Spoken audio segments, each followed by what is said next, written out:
शराबबंदी कानून को लेकर प्रशांत किशोर का दावा यह है कि बिहार की सरकार चोर दरवाजे से इस कानून को खत्म करना चाहती है, क्योंकि सरकार का खजाना खाली है। बिहार की सरकार को बहुत मुश्किलें आ रही है बिहार को चलाने में, क्योंकि पैसे तो बांट दिए गए चुनावों के दौरान।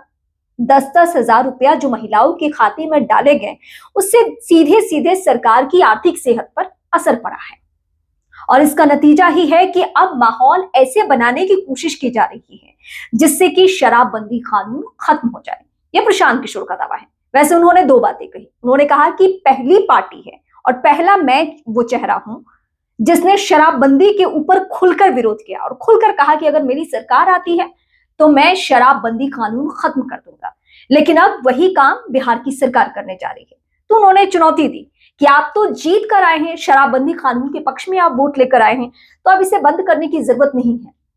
वैसे उन्होंने दावा यह भी किया कि अगर इतना फायदेमंद है बिहार में शराबबंदी कानून, तो एनडीए की सरकार अन्य जगहों पे भी लागू करे, पूरे देश में इस कानून को लागू कर दिया जाए। अगर ये इतना फायदेमंद तो है।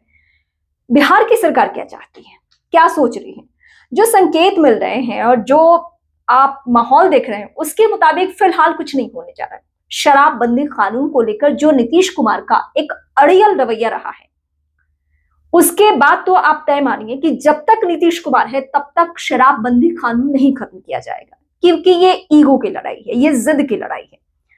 भ्रष्टाचार में लिप्त है पूरा बिहार, और खासकर शराबबंदी को लेकर जो शराब माफिया है वो कितने सक्रिय है, इसकी बानगी हजारों के तौर पर है।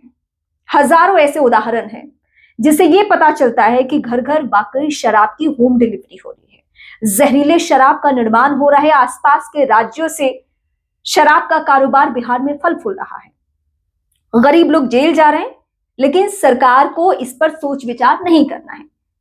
नीतीश कुमार की जिद के कारण सब कुछ हो रहा है। नीतीश कुमार बीते 10 सालों से जब भी शराबबंदी कानून की समीक्षा को लेकर कोई बात हुई या फिर इसे शराबबंदी कानून को खत्म करने की बात हुई, उन्होंने चुप्पी साध ली, कोई स्टेटमेंट नहीं दिया। अभी भी आप देखिए, उनकी पार्टी के अंदर से, मतलब उनकी पार्टी नहीं, उनकी सहयोगी पार्टी के अंदर से ये आवाज उठनी शुरू हो गई कि शराबबंदी कानून को खत्म कर दिया जाए, इसकी समीक्षा करने की जरूरत है।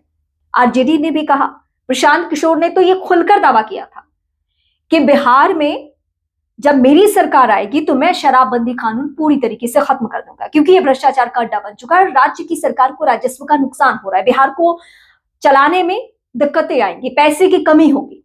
लेकिन सरकार को ये समझ में नहीं आ रहा था, और मौजूदा वक्त में वाकई ऐसी स्थिति हो गई है कि सरकार का खजाना खाली है, लेकिन फिर भी ऐसे संकेत फिलहाल तो नहीं मिल रहे हैं जिससे कि शराबबंदी कानून खत्म हो जाए।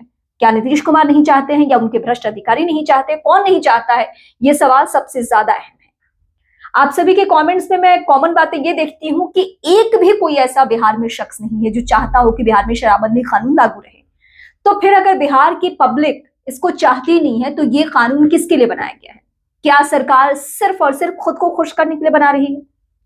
और लाखों लाख का नुकसान, हजारों करोड़ का नुकसान हो रहा है इससे अभी तक। मतलब बीते 10 साल का आप आंकड़ा उठा के देखेंगे तो वाकई इतना ही नुकसान हुआ होगा। और सरकार अपनी जिद में है, नीतीश कुमार अपनी जिद में है।